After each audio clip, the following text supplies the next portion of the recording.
Hello people, Assalamualaikum. This brother JoArs of the Order of the Skulls Carmelite Secular. So I'd like to share with you this topic regarding the threats and problems or difficulties or challenges of the Filipino families today. So there's a question, what do you think are the current problems of Filipino families today? I think in your mind you have a lot. Why problems arise, especially in the Filipino families. Filipino families today are more exposed to a growing number of diverse life-threatening problems than any other generation has ever been. I think all of us will agree with this, that there are a lot of diverse life-threatening problems, especially nowadays with the presence of technology, unlike before. But we cannot compare before and today. But what is now, we have to focus this problem. The forces that undermine family stability are likened to the spears, take note with the spears, that may kill and wound the goals and dreams of every family. These threats and rest can undermine the safety, health, well-being, and future Filipino families. What about these spears? Take note. So these spears can threaten families. These threats are the following. So the acronym SPEARS, this is the threat of the Filipino families. Letter D, disintegration of family. From the word in itself, disintegration of family. There are a lot now of a broken family in which the children are suffering. Then substance abuse. That's why you have Tokhang. This is all about drugs. Then letter P, parental absenteeism. Those who went abroad for greener pastures without the presence of parents. Iniwan lang nila mga anak nila. Then, economic difficulties, that's another, that's letter E. Then, absence of family goals and deteriorating values. That's why we are reminded once again of our values, because nowadays our values are deteriorating. That's the problem. That's a threat. Then letter R, rising incidence of early sexual involvement and teenage pregnancy. Another problem, another threat to the Filipino family, especially with the young age, they're already involved in sex. Then, as a result, kahit na bata pa sila, nabubuntis. And letter S, the strong negative influence of media on the family. Once again, letter S, strong negative influence of media on the family. That's why every time we watch TV, there is a reminder. Parental guidance, di ba? May PG, SPG, kasi kailangan yun. May karahasan, sexual, horror o droga na hindi angkop sa mga batang manunood. Palagi yung nire-remind. Bakit? Mass media is really influential. Akala na papanood ng mga kabataan, okay lang. Okay? So that's the acronym DSPEARS. Once again, disintegration of family, substance abuse, parental absenteeism, economic difficulties, absence of family goals and deteriorating values, rising incidence of early sexual involvement and teenage pregnancies, strong negative influence of media on the family. That's the threats of the Filipino family today. So we all know about this integration of family. There is an increase or increasing fragility of marriage. Pag magkahiwalay, anong mangyayari? Kawawa ang bata. Kawawa ang bata. Sirang-sira ang bata. Okay, broken-hearted. That's why it is said, you break my heart. May awit yan, you break my heart. Yung iba nakaka-relate. Kala mo, love mo na, pero hindi pala para sa'yo, nagkahiwalay, pero ang bata, kawawa. Among the many factors which contribute to the fragility of urban Filipino families is the loosening control of the young. Ayan ang problema. Hindi na magpadisiplina ang kabataan. And why? Because of the what? Because of what? Because of the influences, especially the mass media. Today, young people are more independent and are allowed greater freedom and increased mobility of the young people for recreation, leisure purposes has made it difficult for parents to monitor them. And that's very true. That's why tayo may mga anak, ito talagang dapat tandaan natin sa bantayan natin mga bata natin. Gusto nila ito na dapat malaya sila. But pag hindi natin sila nakokontrol, balik din sa atin, sirang-sira. Then delinquencies among adolescents. Kaya daming delinquent ngayon.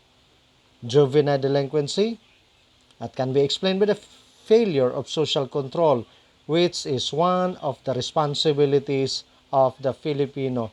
Bakit bata pa nandoon sa barkada, nalulong sa droga, lahat na bisyo nandoon na, delinquents. And why? Hindi na nakontrol ng mga magulang. Domestic violence. Ito yon, pag palagi nakikita sa mga anak na may bugbugan, blues sa pamilya, kawawang-kawawa ang bata. Malaking epekto yan. So yun dapat tandaan natin. Kaya nga kayong may mga pamilya, sana iwasan na ito.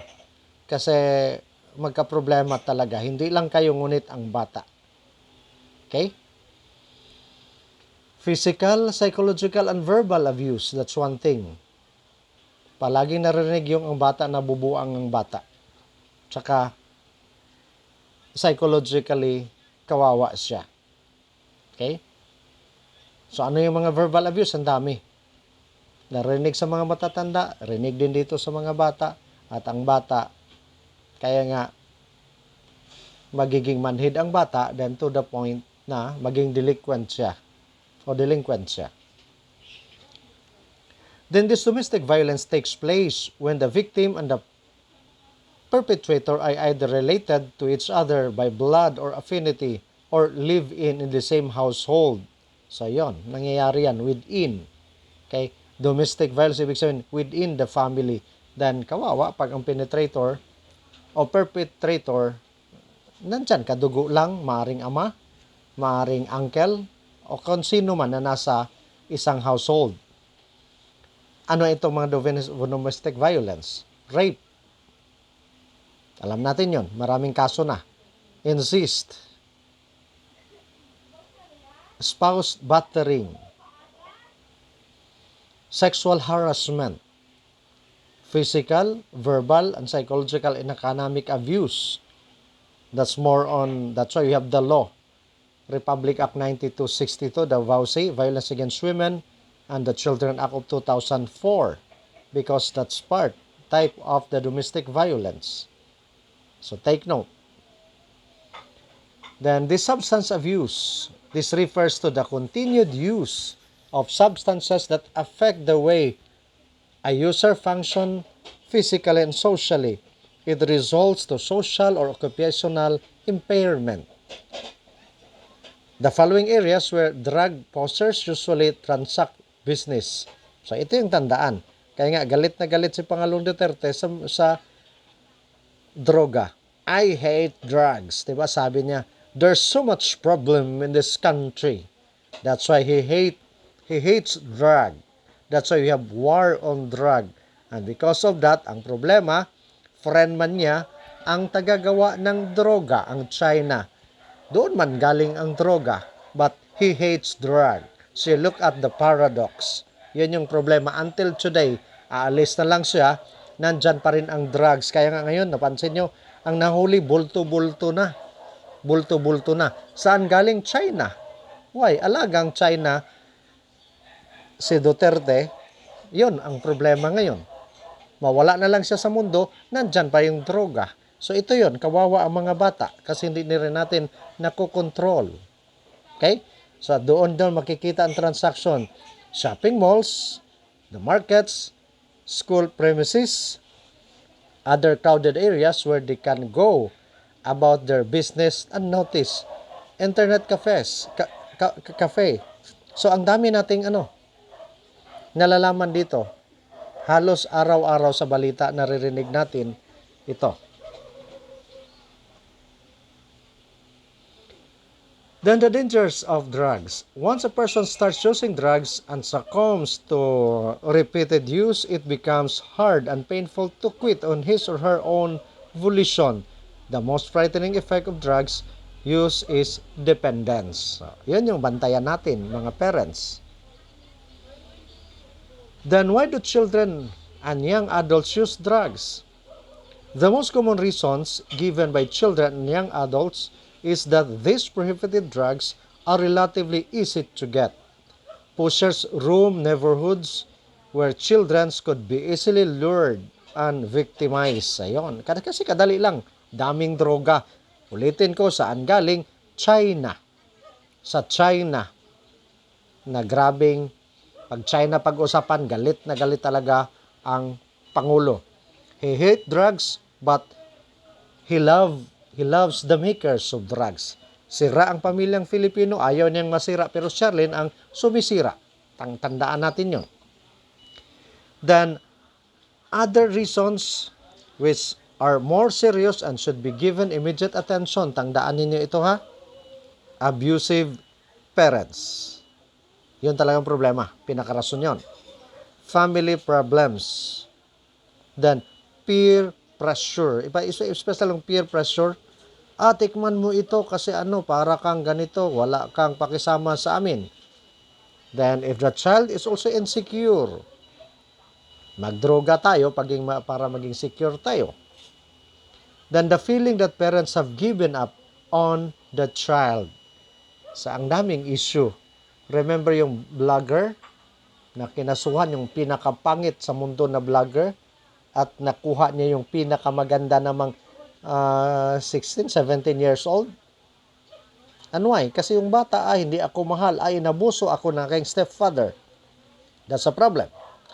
Then the accessibility and the visibility of some kind of inhalant in the home such as rugby or thinner. Ayan, ang dami niyan. Sa bahay lang mismo natin. Then parents should maintain the mix or firmness and kindness of paying attention to their children. They should be able to detect slightest changes in their child. So yun yung tandaan natin. Ano nangyayari sa anak? Bakit may pagbabago sa anak ko? Especially kayo may malaki ng mga anak. Tandaan ninyo yan. Then cold or headaches medicine should be kept away from children. Bakit? Madiskubre nila yon, halaka. Pwede pala yung gamitin na droga. Then there are ways to help children say no to drugs. So, what about this? Ways na matulungan sila.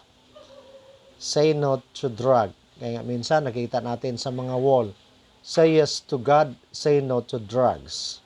So, the ways na matulungan natin sila, one is educate about drugs.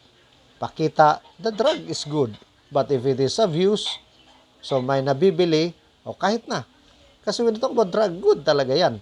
Pero pag inaabuso na, kaya nga, look at this marijuana. Para ito sa health. Mayroon namang pag-aaral, pero inabuso, ayun. Yun yung naging problema. Then, listen intently to your children. Pag nagsasalita yung mga anak, pakinggang maigi. Then, make them feel about themselves. Kaya nga yung masasamang maririnig nila, ayaw nila yon. Never use put down words. Ang tanga-tanga mo, ang bobo-bobo mo. Kaya nga ako minsan, magalit mo ako sa anak ko, pero sinasabi ko lang, nak, gamit sa iyong utak. Gamitin ang utak, yun palagi kong sinasabi.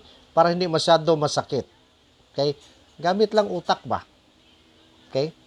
Then, next, praise them for their efforts and accomplishments.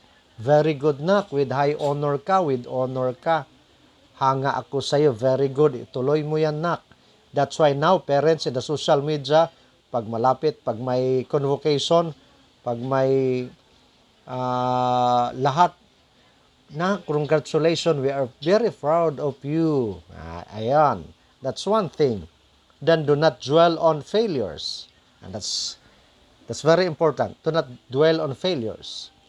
Then be a model for your kids and by being vice-free. Kaya nga, kayong mga tatay, wala pa mang tatay sa inyo, o may mga tatay na, nak, huwag kayong magbiso, huwag kayong mag-inom, huwag kayong manigarilyo. Pero ikaw na nigarilyo, are you a model? Kung sampalin ka sa anak mo, sana matauhan ka. You don't have the authority to tell your children kasi may bisyo ka. Kaya nga sabi ko, ako personally, pag makita nyo ako na nakasigarilyo, saksakin ninyo ako, patayin nyo ako. Why? Because I have the authority to tell you na wag. Be a model. Okay? Then support your kids, especially when they are faced with peer pressures. So, kailangan ng suporta talaga para maramdaman nila na mahal nila, ninyo sila. Then when children are into drugs, the following are advisable in case hindi mo na disiplina, napunta na doon, na sumali na. So anong gagawin? Calm down. Then berating your child only makes the problem worse. So calm down lang. Then mag-isip ka. Huwag mong saktan kasi nandyan na siya. Tulungan mo na lang. Then go beyond telling your child to stop drugs now. Kaya nga yung heart-to-heart talk. Then think together with your children and ask why. Then listen and try to understand your child's reason taking drugs. Baka ikaw yung dahilan. Okay? At saka marirealize mo din yon. Kasi pa, sige ka inom. Kasi ma, chismusa. Kasi ma, ganito. Grabing pananakit mo sa akin sa verbal abuse. Then make the issue a family matter. Then encourage your child to get help. Then go through family counseling. Then contact a medical specialist and to your nearest rehabilitation center kung talagang lulong na yung inyong anak. So, yun yung malaking magagawa natin. Itong palaging wala yung mga magulang, kaya nga, how many parents in your community are working abroad? How many of them are planning to leave their families for greener pastures? There are a lot. Kaya nga, yung iba may American dreams. Yung iba, dapat doon na tayo mag-settle. Iwan muna ang mga anak, iwan muna si Mrs. or si Mr. Then later, di ba, nauso yung awit, napakasakit, Kuya Eddie, ang sinapit ng aking buhay. Ayan, naririnig ninyo yan. Then today, the family is broken because of diminishing opportunities for them to be one. Kaya nga, wala gang mga magulang. Then the real meaning of the family has been distorted. Kasi akala ng mga bata, okay lang pag wala si ama, wala si ina.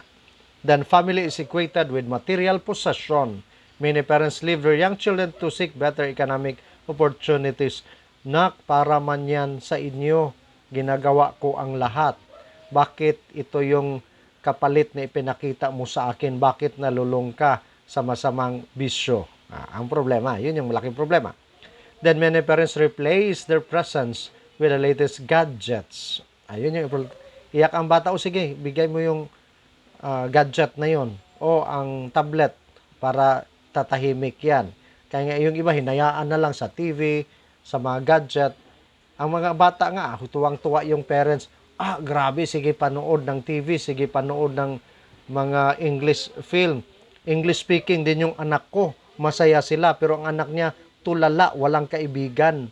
Paglalabas nga, kasi English speaking daw. Social relationship, wala. Because of gadget lang. Ayun, malaking problema yan. May kasama nga ako, grabe pahambog. No, yung bunso ko, grabe, kagaling. English speaking. Pagdating sa school, nga, walang kaibigan. And why? May sariling mundo. Okay? Then, the absence of parents destroys the solidarity in the family. Economic difficulties. We know this one. As a result of these, children are malnourished and cannot go to school and instead work to augment family income at a very young age. Children and young people in the streets are exposed to all kinds of hazards, addiction, exposure to toxic substances and pollution with negative impact on their health and overall development. Although it is been acknowledged that money is not the most important thing in the family, we have to admit that economic difficulties is one of the biggest challenges being faced by many families today. And that's very true. Kaya nga ako, nakaka-relate ako dito. Yung nagdala-dala ng panggatong, when I was a child, ganun ako. Sa farm, ganun ako. Sabi forced labor, hindi naman siguro. Gusto maglaro, pero ang sa amin, sa pag-iisip namin, tutulong sa pamilya. Okay lang yun, medyo positive yun. Pero ang problema, yung nasa streets, walang nag-aaruga, walang nagmamahal. Ayan. Yun yung tandaan. Kaya nga for survival, talagang mabubuhay man. Pero pag walang nag-aaruga dyan, may malaking problema. Sa government, mayroon 4Ps. Maraming na nakagraduate sa 4Ps. Pero pabor-pabor lang man din. So that's the problem because that's politics. Then absence of Philippine goals and deteriorating values, families who don't have goals to live in a day-to-day existence, the absence of values and goals to guide family decisions and activities can cause members to lose sight of what is truly worthwhile. Then values are strong feelings or beliefs about issues, ideas, or things that are considered important by the person. Individuals and families have different values. It influences the person's most important decision about friends, sexual relationship, family education, money, and work. Then, failure of parents to recognize higher meaning and purpose of the family can lead to materialism, instant gratification, and pleasure as life's chief goals. So, yon ang problema talaga. Deteriorating values. Kaya nga tayo, ibalik natin yung ating mga values, especially the Filipino values. Then, a godly family dapat na magkaroon ng love, may values, sacrifice, helpfulness, responsibility, trust, respect, commitment, relationship, then love for God. That's a godly family. And that's supposed to be our model. Ang hirap gawin yan as parents. Pero makaya natin. So we have to guide our children. Then live out our values. If we walk our talk, become more confident in ourselves and in our dealing with others with respect and love. Okay? Ganda. Walk the talk. Walk your talk. Ibig sabihin, you have to model the way. Model the way. Na nakikita sa iyo. Okay? Kasi, ang ganda-gandang sinasabi mo, pero sa gawa mo nagka-problema, may conflicting value. Hindi talaga values yun. Then, the rising incidence of early sexual involvement and teenage pregnancies, na marami yan. Sa Pilipinas, may mga surveys, I think narinig niyo yan. To early sexual involvement, this refers to engaging in some form of sexual encounter or sexual intercourse at the early age. Too early sexual involvement often leads to wasted lives. Look at this wasted, the acronym wasted. First, weak self-image. Weak self-image. Bakit? kawawa siya sa pamilya, palaging pinapagalitan, kahit hindi mali, ginawang mali. So, ang self-image niya nagka-problema. The self-esteem niya ang baba-baba ang tingin sa sarili niya. Then, hanap niya sa lalaki o sa babae, ayun, kahit na bata pa, problema. Then, adolescent or teenage pregnancy, that's letter A. Then, sexually transmitted infections. Dami ngayon, the AIDS, the gonorrhea, syphilis, at iba pang mga sakit, mga sexual na sakit. Then, teen marriage, emotional wounds, disrupted goals, that's wasted lives. That's why those who are engaged in early sexual involvement and teenage pregnancies or early marriages, they are wasting their lives. That's wasted. That's an acronym, wasted. Weak self-image, adolescent or teenage pregnancy, sexually transmitted infections, teen marriage, emotional wounds, disrupted goals. Another is the strong negative influence of media. Media has negative influence on the family, especially on the youth. Too much exposure to violent crimes and sex in the media brings damage to the upbringing of children. Akala natin okay lang, o sige laro kayo ML, o sige manood ka, akala natin okay yon. Hindi yun okay. Their social life wala na. Doon lang sa media. Tingnan yung mga bata nalulong sa media, ang grabe na. Abnormal.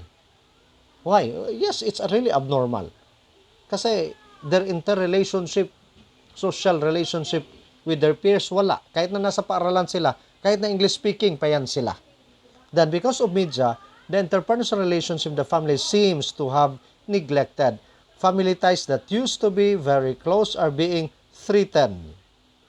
Kaya nga sa kainan, dapat usap-usap. Kasi ngayon, ang problema sa pamilya, kanya-kanyang TV, kanya-kanyang gadget.